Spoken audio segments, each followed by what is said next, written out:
स्वागत है आपका हमारे चैनल वर्तिका क्लासेस 2M में। आज मैं आप लोगों के लिए हिंदी के कक्षा 12 हिंदी के पाठ्यक्रम के इस वीडियो पर पूरी चर्चा करेंगे और क्या क्या कितने नंबर का पूछा जाएगा बोर्ड एग्ज़ाम में उसके बारे में देखेंगे।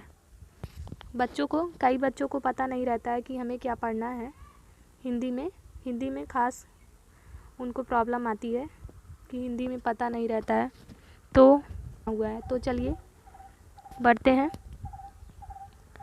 तो सबसे पहले हमें इसमें हिंदी में खंड का और खंड खा होता है।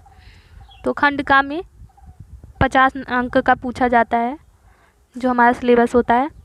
तो खंड का में पहला क्वेश्चन कहाँ से पूछता है? हिंदी गद्य साहित्य का विकास। हिंदी साहित्य का विकास पूछेगा लेकिन गद्य से पहले पूछेगा। तो गद्य में कितने नंबर का पूछता है? 5 नंबर के, यानी कि आपको 5 क्वेश्चंस मिलेंगे। 5 क्वेश्चंस मिलेंगे, एक एक नंबर के रहेंगे, टिक वाला रहेगा, यानी कि बहुविकल्पी टाइप रहेगा। तो आपको उसमें 4 ऑप्शन दिए रहेंगे, उसमें से एक पे टिक करना रहेगा। तो 5 अंक इसका हो गया, यानी कि 5 नंबर का ये पूछेगा हिंदी गद्य से।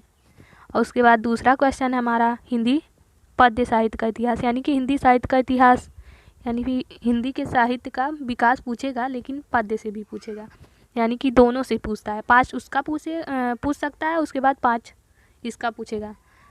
तो 5 मिलाकर 10 हो गए, यानी कि 10 क्वेश्चन हिंदी साहित्य से पूछता है, चाहे वो गद्य हो चाहे पद्य, दोनों मिलाकर।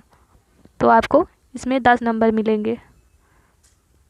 उसके बाद थर्ड है हमारा पाठ्यक्रम में निर्धारित पद्यांशों पर आधारित 5 प्रश्न, यानी कि जो हमारा गद्य 10 नंबर का पूछता है 5 प्रश्न गद्य से। तो मैंने यहाँ पर गद्य से लिख दिया इसलिए जिससे आपको समझ में आए। तो आपको दिया रहेगा, उसमें 5 क्वेश्चन पूछेगा, 2-2 नंबर का रहेगा एक एक क्वेश्चन। एक पैराग्राफ दे देगा हिंदी गद्य से, उसके बाद उसका आंसर बताना रहेगा आपको। जैसे कि पूछेगा इसके पाठ का नाम क्या है, पाठ के लेखक का नाम क्या है, आप इससे क्या समझते हैं, रेखांकित अंश की व्याख्या कीजिए, उसके बाद इसका उद्देश्य बताइए, यही सब पूछ सकता है आपसे, तो आपको बताना रहेगा।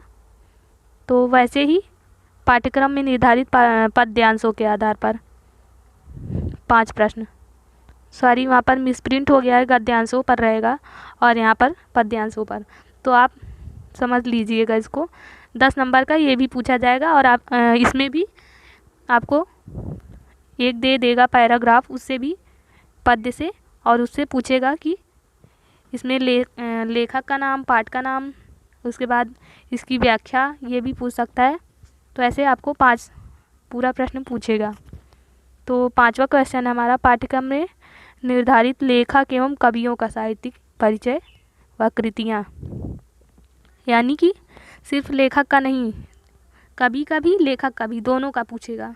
तो जैसे 2-3 लेखक का दे देगा, उसमें से आपको एक का लिखना रहेगा, और 2-3 कवियों का दे देगा, तो आपको एक एक दोनों में से लिखना रहेगा। तो दोनों 5-5 अंक के आएंगे इस बार।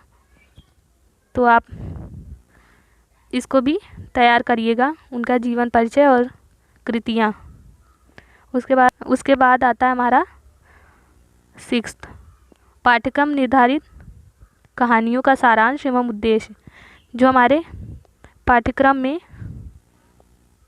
निर्धारित कहानियाँ हैं उनके सारांश लिखने को बोलेगा, उसके बाद उनका मोटिव बताना रहेगा कि क्या उद्देश्य है, आप उससे क्या समझते हैं, तो और लेखक के लिखने का तात्पर्य क्या है।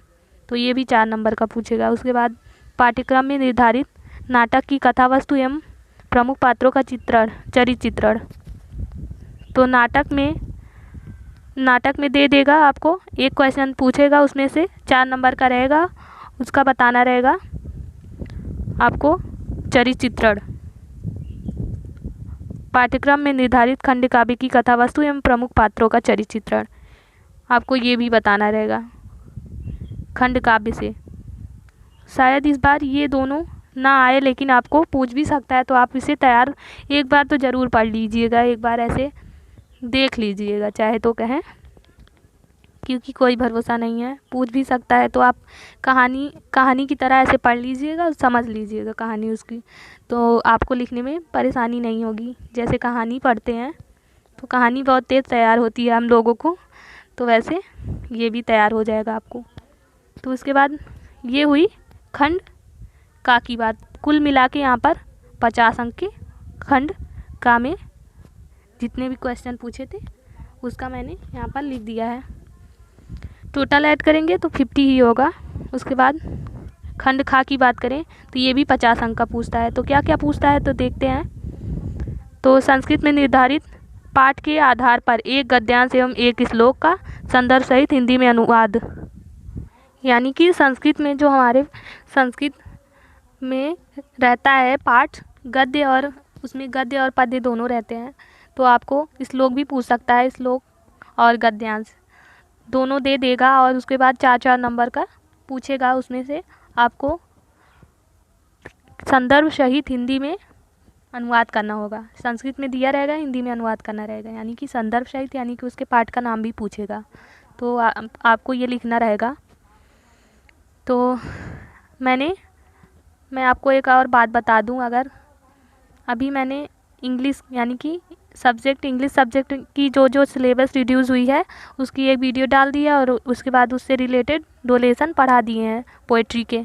तो आप अगर नहीं देखें तो आप जाकर उसे देख लीजिए, जो हमारे नए व्यूअर्स हैं उनके लिए। और चैनल को सब्सक्राइब भी कर लीजिएगा जिससे मेरी आगे आने वाली वीडियोज़ आपको मिल सके। और उसके बाद मैं हिंदी का और एक वीडियो लाऊंगी। इसमें तो ये सिलेबस रिड्यूस वाला नहीं है, तो ये सिलेबस रिड्यूस क्या हुआ है जिसका वीडियो मैं लाने वाली हूँ। ये तो आपको कितने नंबर का पूछता है उसका मैंने एक छोटा सा बनाया है अपने हाथ से लिखकर, तो इसका मैंने खोज के तो ये था। और उसके बाद एक वीडियो और आएगी हिंदी की, आप उसको ज़रूर देख लीजिएगा। अभी आने ही वाली है, जानिए तुरंत ही आएगी, जानिए। क्योंकि मैं डेली एक वीडियो अपलोड ही लेती हूँ, कभी कभी प्रॉब्लम हो जाती है तो नहीं कर पाती हूँ। उसके बाद चलिए देखते हैं हमारा सेकंड, लोकोक्ति व मुहावरे का प्रयोग। अब लोकोक्ति और मुहावरे से पूछता है, 2-2 नंबर का पूछेगा, 2-3 पूछ लेता है, 3 या फिर 4 का भी पूछ लेता है, कभी कभी 2-2 पूछ लेता है। उसके बाद थर्ड है हमारा संधि विच्छेद। तो आपको संधि पढ़ना रहेगा। संधि हमारे हिंदी सिलेबस में 3 ही 4 है, जैसे आदि, गुण, दीर्घ, वृद्धि, ये सब। उसके बाद वो पढ़ लीजिएगा हमारा संधि में। तो संधि 3 नंबर का पूछता है। उसके बाद शब्दों में सूक्ष्म अंतर, आपको शब्द दे देता है, उसके बाद उसमें अंतर बताना रहता है कि ये क्या कहते हैं, उसका अर्थ बताकर उसमें अंतर बताना रहता है कि इसका मतलब ये होता है और इसका मतलब ये होता है। तो ये भी पूछता है 2 नंबर का। अनेकार्थी शब्द पूछता है, एक यानी कि एक शब्द दे देगा, उसके बहुत सारे अर्थ होते हैं, वो भी पूछेगा। और संस्कृत शब्द की विभक्ति पूछता है कि जैसे आपको किसी भी शब्द की शब्द दे देगा यानी कि रूप दे देगा, उसका बताएगा कि पूछेगा कि कौन सी विभक्ति है, कौन सा वचन है, कौन सा लकार है, कौन सा पुरुष है, ये पूछेगा। उसके बाद पूछेगा वाक्यों में त्रुटि, आपको कोई भी शब्द दे देगा, उसके बाद उसमें पूछेगा कि कौन सी त्रुटि हुई है, कहाँ। तो आपको ये बताना रहेगा कि इसमें ये गलती है, यानी कि वर्तनी शुद्ध करनी रहेगी उसकी। ये भी 2 नंबर का पूछता है। और रस में श्रृंगार रस, हास्य रस, करुण रस, शांत रस।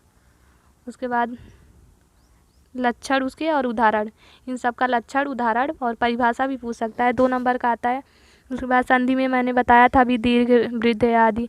अलंकार में यहाँ पर मैंने मुझसे मिसप्रिंट हो गया गलती से, अभी मैं देख रही हूँ, तो इसके लिए क्षमा प्रार्थी हूँ। और अभी यहाँ बगल में थोड़ा शोर हो रहा था तो आप उस पर आप डिस्टर्ब हुए होंगे, लेकिन क्या कर सकते हैं अब।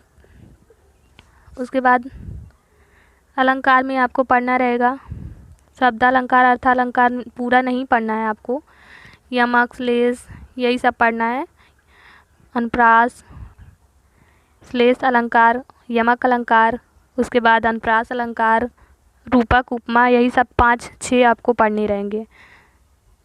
तो ये भी 2 नंबर का पूछता है। ये भी पूछ लेता है भ्रांतिमान और क्या कहते हैं, संदेह ये भी पूछता है। उसके बाद छंद में पूछेगा, मात्रिक छंद या फिर मात्रिक ही बोल दें, मात्रिक में ही पूछता है, चौपाई, दोहा, सोठा, कुंडलियाँ, ये सब 2-2 नंबर का पूछता है। और उसके बाद मेन जो ज़्यादा नंबर के आते हैं ये हमारे होते हैं। आप इसको अच्छे से मतलब अटेम्प्ट करिएगा, जो भी मतलब आपको आए अच्छा से लिख दीजिएगा उसको। आप अपने विचार उसमें व्यक्त करना रहेगा, किसमें, पत्र लेखन में। ये 6 नंबर का आता है, तो इसका मतलब आपको बहुत ही नंबर मिल जाएंगे पत्र लेखन से। तो आपको पत्र लिखना रहेगा, जैसे दे दिया अपने प्रधानाध्यापक को पत्र लिखिए कि आपको इस सब्जेक्ट में या फिर इस विषय में ये कठिनाई है, तो आप इस विषय को चेंज करवाना चाहते हैं। उसके बाद जिला अधिकारी को, ऐसे ऐसे आपसे बहुत सारे पूछता है। और निबंध, निबंध तो बहुत ही ज़्यादा नंबर का, 9 नंबर का आता है, तो आप इसे अच्छे से लिखिएगा। निबंध आपको दे देगा पर्यावरण, जनसंख्या, उसके बाद रोजगारी, बेरोजगारी, ये सब पर, विज्ञान पर, कंप्यूटर पर, और उसके बाद खेल कूद पर, और उसके बाद जो भी करंट में चल रहा है, करंट में जैसे कोरोना पर भी दे सकता है, जो करंट में चल रहा है इस पर भी दे सकता है कि इसका क्या प्रभाव हुआ हमारे भारत पर, ये भी पूछ सकता है। तो आप इसके बारे में भी जानकारी रखिएगा। तो अभी मैंने जो जो बताया ये सब पूछे जा सकते हैं, हमारे बोर्ड की दृष्टि से इम्पॉर्टेंट है, तो आप इसे अच्छे से तैयार करिएगा। और सॉरी टू से बस मैंने इसमें यही बताया है, बट मुझे लगा था कि मैंने सिलेबस रिड्यूस क्या हुआ है वो भी बनाया, लेकिन सॉरी, अभी इसका मैं सिलेबस रिड्यूस वाला वीडियो लाने वाली हूँ, तो आप तुरंत देख लीजिएगा। मैं उसमें सारा बताऊँगी कि क्या क्या रिड्यूस हुआ है। तो आज की वीडियो में इतना ही, मिलते हैं नेक्स्ट वीडियो में नेक्स्ट टॉपिक के साथ। तो तब तक के लिए धन्यवाद, बाय एंड टेक केयर।